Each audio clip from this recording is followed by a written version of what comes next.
Zdravím vás, přátelé, s vámi Jakub Zíba a při své cestě do Petrohradu jsem se tady samozřejmě potkal i s Matějem Pidrochem. Zdravím tě, Matěj. Ahoj Jakub.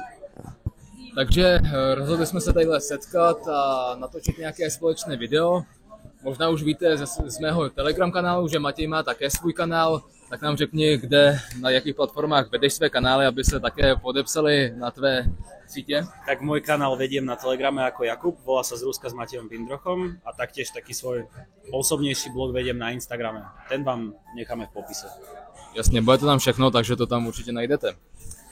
Takže asi řekni nejdřív něco jako je pro začátek, kdo tě nezná, aby tě trošku poznal. Takže odkud jsi, kolik ti je, proč jsi přijel zrovna do Ruska? Jasné. Tak volám sa Matej Pindroch, som z Košíc, zo Slovenska. Mám 20 rokov a momentálne študujem v Petrohrade na Petrohradskej štátnej univerzite v fakulte medzinárodných vzťahov.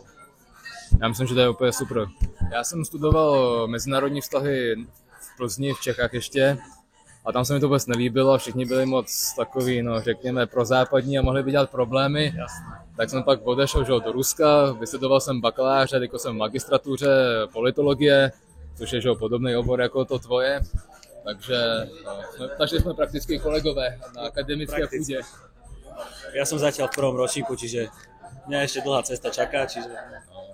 Tak myslím, že jsi dost schopný člověk, takže to zvládneš úspěšně také. Takže asi řekněme něco o cestě, jak se teď dá cestovat do Ruska. Já vím, že jezdíš přes Kaliningrad. Jak to jako funguje? No takže ja momentálne stále jazdím cez Kaliningrad, hraničný priechod Polsko-Kaliningrad a chodím na autobuse. Je to za mňa najkomfortnejšia cesta, keďže autobus obchádza celú zápchu, ktorá tam býva a v podstate je to aj najviac cenovo dostupné. Vyskúšal som už aj hranicu Narva-Ivangorod, ktorá je, no, vieme aká je, už sme to opisovali. Tam je vlastne živá rada na ulici. Kto príde skôr ráno o 4. o 5. ten sa skôr dostane na druhú stranu, ale ľudia tam zvyknú čakať aj 10-15 hodín v rade na ulici. Nezáleží na tom, aké je počasie, či je slnko, či je teplo, a je to tam tak skoro každý deň, čiže ja momentálne volím cestu Polsko-Kaliningrad. Odkaz na stránku, kde sa dajú kúpiť lístky na autobus, vám určite necháme v popise. Je to stránka AVL39.ru, je to ruská stránka a je to vlastne oficiálna stránka Kaliningradskej autobusovej stanice.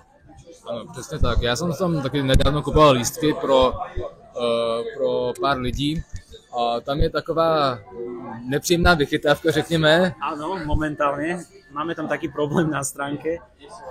Ak by ste sa rozhodli kúpovať lístky, tak ako náhle si otvoríte stránku, vyhodí vám prvú tabuľku, kde si vyberáte medzi medzinárodnou cestou alebo cestou v Rusku. Vyberáte medzinárodnú cestu. Nie vždy vám to pôjde. Mne sa stalo, že to ide na jednom lístku, na druhom už to nešlo. Čiže keď sa posuniete trošku nižšie na tej stránke, budete tam mať druhú tabuľku a tá už funguje stále. Čiže tam by som to naklikával. Jasně, takže musíte, že jak se otevřete tu stránku, prostě zajít trošku dolů, bude tam taková jiný vyhledávač. Jiný vyhledávač. A tam si to všechno zarezervujete, koupíte. No, musíte to zaplatit z ruské karty na těch ruských stránkách. Momentálně, ano. Pokud ruskou kartu nemáte, tak musíte samozřejmě přes ty polské stránky. No. Áno, je tam aj polská stránka, tu vám tiež necháme v popise. Jo, takže to je asi dost populární dotaz, že to se ptají i mě, možná i tebe pravděpodobně na tuto otázku, jak se dá cestovat, takže přes to Polsko je to ideální víceméně. Cez to Polsko je momentálne ideálne v tom, že vlastne je to, by som povedal, najviac cenovo dostupné a najkomfortnejšie. Samozrejme sa dá letieť momentálne cez Azerbajdžan, cez Turecko, cez Gruzínsko, cez Dubaj. Viete letieť rôznymi spôsobmi, ale povedal by som, že to Polsko je momentálne najlepšia voľba. Minimálne pre mňa. Ja už som tam išiel asi 8 krát cez tú hranicu. Nikdy neboli problémy, takže takto. Takže dejte na Matěje a jezděte přes Kaliningrad. Samozrejme, ak by ste mali nejaké súkromné dotazy, nejaké otázky, píšte buď mne alebo Jakubovi, mám k dispozícii v chatoch, ktoré máme na Telegramoch, čiže... Určitě. Tak já vím, že jsi teďko v Rusku už kolik? Více než 10 měsíců? No. Je to asi už 11. Už to tak. Skoro bude rok. Takže jak se ti tady líbí? Co se ti třeba líbí víc než na Slovensku? Nějaké speciální nějaké особенности? Speciálne особенnosti, no. Tak takto. Košice majú necelých 300 000 obyvateľov. Žijem v meste, ktoré má za normálne okolnosti, ak rátame všetkých 8 miliónov. Je to trošku rozdiel. To áno. Zvykal som si samozrejme dlhšie, či už na dopravu, či už na systém, akým to tu funguje, lebo predsa len väčšie mesto, treba sa v tom zorientovať. A neviem povedať, tak Slovensko je Slovensko. Doma je doma, samozrejme, ale tak vybral som si túto cestu štúdia, čiže mne sa tu páči, už som si zvykol. Je to tu o dosť iné tým, že to je veľkomesto, je to proste metropola, je to... Treba prísť, treba vidieť. Je to krásne mesto, vybral som si Petrohrad hlavne kvôli tomu, že mi to príde ako taká živá galéria. Stále keď chodím každý deň, tak som wow. To máš naprosto pravdu, je to metro tady, že jo, Petrohradský. Mně osobně se třeba líbí víc než to moskevské. Já nevím, je takové osobitější, takový, já nevím, příjemnější mi přijde. Takže jakoby i to metro tady je taky taková galérie podzemní, No, určitě. Dá se říci. A to mě že přivádí k další otázce takové, že se taky s tím setkal, že to, co ty natáčíš, je nějaká propaganda, jakoby, že není možné, aby tady byly plné obchody, nebo já nevím, že lidi bydlí v zemľankách. Co můžeš říct ohledně těchto názorů? Ohľadne týchto názorov, samozrejme nemôžeme nikomu nič tlačiť do hlavy, ale tak či už na mojom kanáli alebo na Jakubovom kanáli ste určite mohli vidieť kopu videí, ktoré dokazujú opak, čo tvrdia naše médiá, ale príďte sa pozrieť, keď neveríte. Radi vám pomôžeme sa sem dostať, odporúčime rôzne veci, ktoré treba pozrieť a sledujte nás pre všetky informácie z prvej ruky, lebo tak kto vám ich dá, keď nie my, čo tu žijeme. Právě, není na to, že říkám, že to máte ode mě z první ruky, protože to opravdu máte z první ruky, takže a především, že je to od mladých lidí, takže... A druhá časť otázky, to, že nás nazývajú ruskými agentmi, je to... Čo už sa na to dá povedať? Ja vediem čisto apolitický blog, kde ukazujem študentský život z Ruska. Ja som sem prišiel študovať, neprišiel som sem šíriť nenávisť, šíriť propagandu. Proste ukazujem to, ako to tu je, ako sa tu žije, aký je život študenta. No je to tak, že ten každodenní obyčejný život, jak prostě lidi tady bydlí, co dělají, jo, čím se zabývají ve volném čase. Takže že jo, to píšou i mně, že jsem nějaký agent bůhví čeho, jo. Tak když si to myslí, no tak ať si to, že jo, myslí. Spíš ale zvláštní, že jsou to takový cestopisy. Proč to třeba nepíšou, když někdo jde do Ameriky, jo? Proč to není třeba americký agent, nebo agent Bruselu, jo? Tak je taká doba. No, musíme si na ňu zvyknúť a uvidíme, čo bude neskôr. To je pravda, to je pravda. Mnoho lidí se taky ptá třeba, jak se učit ruštinu. Já už po těch 3,5 letech, že, co jsem tady v tom Rusku, co bydlím ve Volgogradu, tak mě už se ten jazyk natolik plete, že jako už třeba někdy blbě skloňuju, jo, nebo přízvuk tam je sem tam nějaký jiný, ne český ani ne ruský. Jsem v takový zvláštní fázi, kdy to není ani český přízvuk, ani ruský, tak snad už jako brzy pochytím víc ten ruský přízvuk, ale teď je pro mě jednodušší třeba už komunikovat v ruštině. Jako člověk v tom prostředí, jo, je tady, baví se s ostatními, tak je pro mě jednodušší třeba je natáčet něco v ruštině než v češtině, jo. To na sebe prozradím, že třeba některé záběry, když natáčím videa, tak třeba natáčím na 4krát, protože prostě si nemůžu vzpomenout nějaký slovo v češtině, jo, takže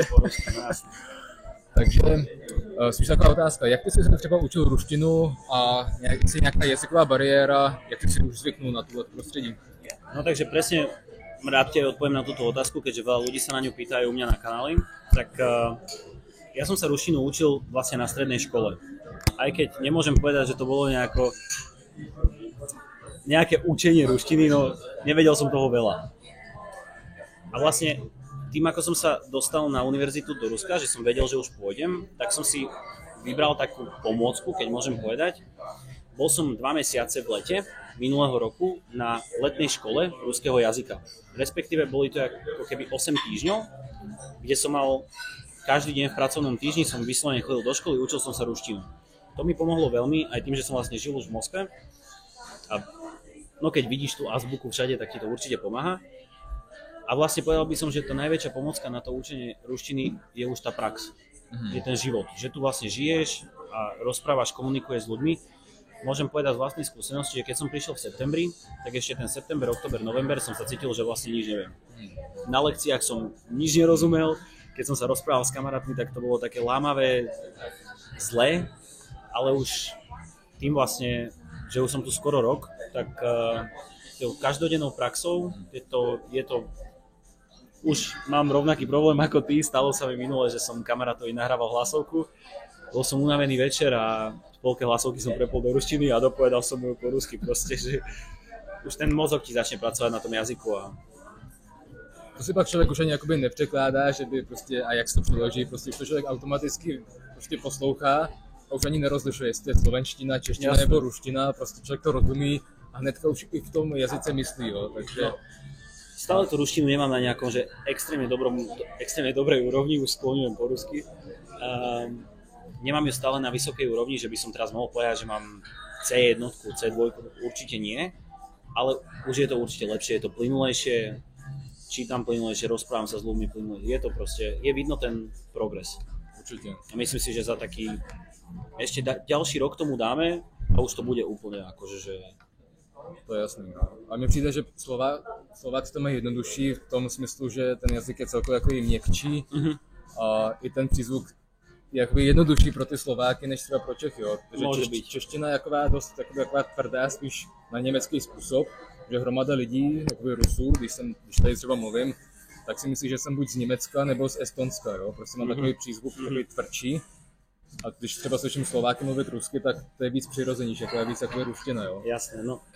Ešte zhodou okolností, keď tak rozmýšľam, tak na fakulte mám dievča, tiež v prvom ročníku, ktorá 3 roky študovala v Prahe. Tak trénujem aj češtinu, lebo sa chce veľmi rozprávať po česky vlastne. No, tak... Takže máme to aj takéto medzinárodné. No tak o to je lepší, že jo? Tak a když mluvíme že o té škole, tak jak třeba vypadá tvůj obyčejný studentský den? Co děláš, když staneš, nebo jak to probíhá? Takýto deň študenta, hej, takýto bežný deň. No tak, ako každý ráno vstanem na budík, záleží, kedy sa mi začína škola. V škole máme rôzne hodiny, rôzny rozvrh, ktorý sa zvykne aj meniť. Hodiny máme 90 minútové, záleží ako máme aj lekcie, čiže poviem taký priemerný deň, nejako to vypriemerujem. Tým, že vlastne každý deň musím cestovať a dochádzať do školy z internátu, tak ráno vstávam väčšinou 2 hodiny skôr, ako sa mi začína škola, 2,5 hodiny. Nech sa stihnem dať dokopy, niečo sa naraňajkovať. A vlastne začína sa moja cesta. Vychádzam z internátu, idem na električku, ktorou idem 2 zastávky do metrozastávky. Idem na metro, ktorým chodím bez zastávok. A vlastne potom na autobus, ktorý je už vlastne môj posledný spoj ku škole. Moja škola sa nachádza v Petrohrade, hneď vedľa Smolného chrámu, ktorý si tiež môžete nájsť, keď si napíšete do Google Smolný katedrál. Je to nádherné miesto. A vlastne idem na hodiny, po hodinách niečo zjem, vraciam sa domov, urobím si nejaké domáce úlohy, pokiaľ ich máme. Idem si zacvičiť, keďže cvičím, už vlastne celý čas, čo som tu mám rád cvičenie. A vlastne ten deň ti vlastne zbehol celý. Jasne. Máme podnik, idem sa vyspať, aby som bol na ďalší deň ready do školy. A cez víkendy chodím po meste, spoznávam pamiatky. Je tu na čo pozerať v tom Petrohrade, akože fakt odporúčam prísť a... To je pravda, no. Můj den studentský je zhruba podobný, že taky člověk ráno stává. Já ale bydlím zhruba 10 minut od univerzity, takže můžu stávat... Tak to máš o dosť lepšie, no. O dost později. A že v té magistratuře, tak tam máš už jenom třeba 2 hodiny, jakoby 2 hodiny dvakrát týdně, jo. Takže máš hromadu času volného, takže se můžeš taky zabývat spíš jako domácí přípravou, protože jakoby dávají hodně zadání na dom. Takže jako jinak podobně taky chodím že cvičit. Dřív jsem cvičil častěji, měl jsem větší objem, teď jsem to začal nějak trošku flákat v posledních letech. Takže od nového roku jsem se zase vrátil k tomu cvičení, to jsem taky nedávno dával, že volný čas v Rusku, to jste taky tam viděli z posilovny. Takže taky, že jo, tam v jedné ceně, tam mám posilovnu, bazén, saunu, tu si říkal, že máš taky asi. No, ja mám napríklad teraz za 2200 rublov, čo máte plus minus 20 eur, 22 eur, mám nové fitko, kde mám ešte aj 3 sauny v tej cene, môžem tam ísť koľkokrát chcem do dňa, keď náhodou si chcem dať aj dvojfázový tréning. Neporovnateľné s cenami posilovní u nás. To je pravda. Já jsem viděl ceny nedávno posilovny, kam jsem chodil já. V Plzni, jak jsem si řekl, jako ježišmarja, co se stalo, jo? Ja teraz pozerám presne na Slovensku u mňa v Košiciach posilovne, keď aj otvoria nejakú novú posilovňu, alebo tie bežné posilovne, to je od 40 do 70 eur mesačne. To je, ja za to mám 3,5 mesiaca. Jasne, že ono. A vlastne chodil som do druhého fitka, kde som si vedel kúpiť permanentku na 7 mesiacov za 99 eur. To je dobrá cena. No to je okolo 2500 korún, alebo teda 9900 rublov. No. Na 7 mesiacov to je... To je dobré, jako no. Tak no ty sumy si pak když tak přepočítáte podle aktuálního kurzu, že jo, no. Tak už tady sedíme nějakou dobu, že jo, tak aby jsme nezdržovali, že jo, ani sebe, že jo, program máme nabitej. Už tam je asi zhruba kolik, 20 minut, nevím přesně, tak aby jsme nezdržovali i vás. Ale co se týká toho učení, co si myslíš, mají se toho mladí lidé obávat, chcem jít studovat nebo ne? Myslím si, že určite nie. Veľa ľudí sa ma pýta, že ako som sa vlastne sem dostal, či mám nejaké štipendium, či si to platím, či mi to niekto platí. Pre nás zahraničných, teda Slovákov a Čechov, najmä pre vás je tento odkaz, je možnosť dostať štipendium v Rusku. Ak by vás zaujímala táto ponuka, určite si otvorte stránku Education in Russia, kde máte všetko info, ako sa dostať, ako môžete dostať štipendium. Ja mám vlastne štipendium, čiže mám vlastne školu preplatenú, taktiež to má aj nejaké svoje určité výhody. Aj to, ako sa dostať na vysokú školu je, povedal by som, trošku jednoduchšie, ako to majú Rusi. To áno, to určite áno. Čiže vlastne otvorte si portál Education in Russia, máte tam na všetky vaše otázky, tam nájdete odpovede. Pokiaľ by ste si nevedeli rady, určite napíšte buď mne alebo Jakubovi, my vám s tým milé radi pomôžeme. Určitě, že já jsem taky postupoval už dokonce dvakrát přes tento program, že ukončil jsem bakaláře s vyznamenáním, pak jsem přestudoval to rozsotrudničestvo, postoupil znovu na tu magistraturu, že a všechno to bylo v pohodě, jo, na tu Velkogradskou státní univerzitu. Tam máte na výběr až 6 univerzit, jestli se nepletu stále, jestli můžete vybrat v tom systému. Tam no, vy si vlastne, áno, môžete si vybrať 6 univerzít, ktoré akože sa vám podľa vášho záujmu páčia, jo. Ale na výber máte vlastne z univerzít po celom Rusku a vlastne zo všetkých tých možností medicína, práv, úplne všetky, čo by ste mohli študovať na Slovensku, v Česku, tak máte možnosť študovať aj tu s tým, že to budete mať preplatené. Je to tak, takže určitě neváhejte, podejte si přihlášku, tento výběrový řízení obyčejně začíná vždycky na podzim. Jasné. Tam okolo nejakého septembra, novembra treba dávať tie prihlášky, nejakého decembra tam treba to všetko dať. Pozrite si to, alebo sa nás opýtajte, presné informácie vám vieme dať hocikedy. Je to tak, takže ničeho se bát nemusíte, máte tady spokojený, já jsem tady taky spokojený, že už přece jsou to 3,5 roku, skoro už to budou 4 roky, že v létě už to jsou 4 roky prakticky. 4 roky prakticky. 4 roky, bylo by to 5, kdyby nebyl koronavirus debilní, no tak jsou to 4 roky. A taky jsem slyšel názory, že a ono ti to nadšení přijde po roce nebo po 2. Už to bylo 4 roky a žádné nadšení z Ruska nepřešlo, takže myslím si, že toto mluví asi za vše. Přátelé, já myslím, že to bude pro dnešek vše. Doufám, že se vám by to líbilo. Matěj, já ti děkuji za tvůj čas, že jsme se takhle mohli setkat v nádherném městě Petrohradu, o svácích, že město hrdina Leningrad. Samozrejme, ja ti tiež ďakujem za možnosť, že sme mohli natočiť toto interview a dúfame, že sa vám to bude páčiť. Zdieľajte, lajkujte, posúvajte to priateľom. Mějte se hezky, přátelé, mějte hezký den a brzy opět na viděnou. Majte sa.